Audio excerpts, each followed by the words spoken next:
Jack Reacher is a ghost. No driver's license, no credit cards, no cell phone, email, nothing.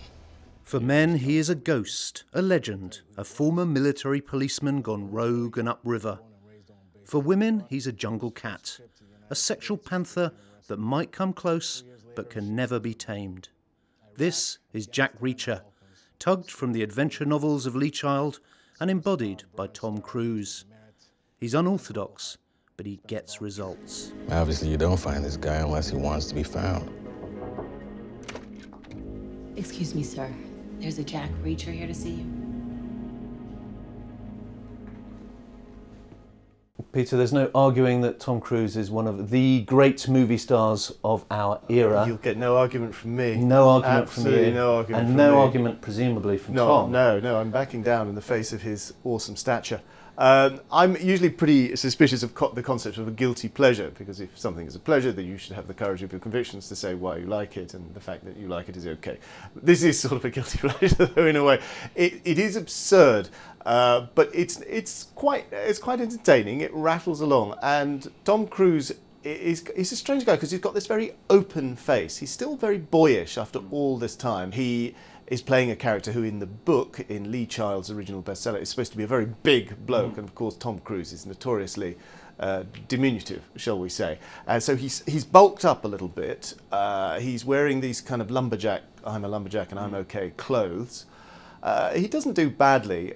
He has this rather absurd, not terribly romantic, not all that much chemistry with Rosamund Pike, the brilliant and beautiful lawyer who takes on the case of the ex-army sniper who is wrongfully arrested on a charge of killing 5 random people. And this sniper calls Jack Reacher and says, Jack's the only person that can help me.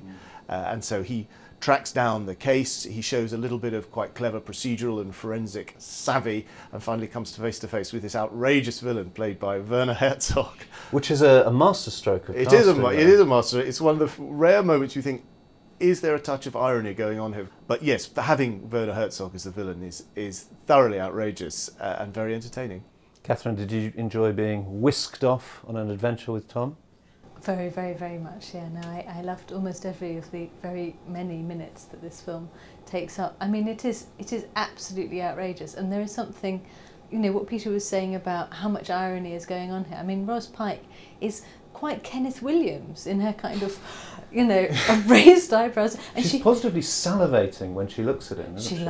All the ladies turn and yes, and there are some outrageous scenes of ladies doing double takes at how hunky he is in bars. But the thing is, the character who reminded me most of was Simon, the IT guy in the office, who's really pedantic. And the thing about Jack Reacher is that he sort of has these, he knows what time it is, even though he hasn't got a watch, and he knows how far he is from everywhere and how long it'll take him to say that. And in the book, that's just written down, that's his thought process. But in the film, of course, he has to say it. So he just sounds like a god-awful show-off. He's always saying, I'm 3 miles from a bus station, I can walk there in 24 minutes. Exactly. Like, oh, brilliant, that's really sexy. but generally speaking, it's a film that revolves so strongly around Tom Cruise. It is like nobody said to him, darling, you're too small, it's weird, and also, you know, you can't have all these women eyeing you up all the time. It's daft. It's a very strange piece of cinema. It's very compelling. It's your last chance to walk away.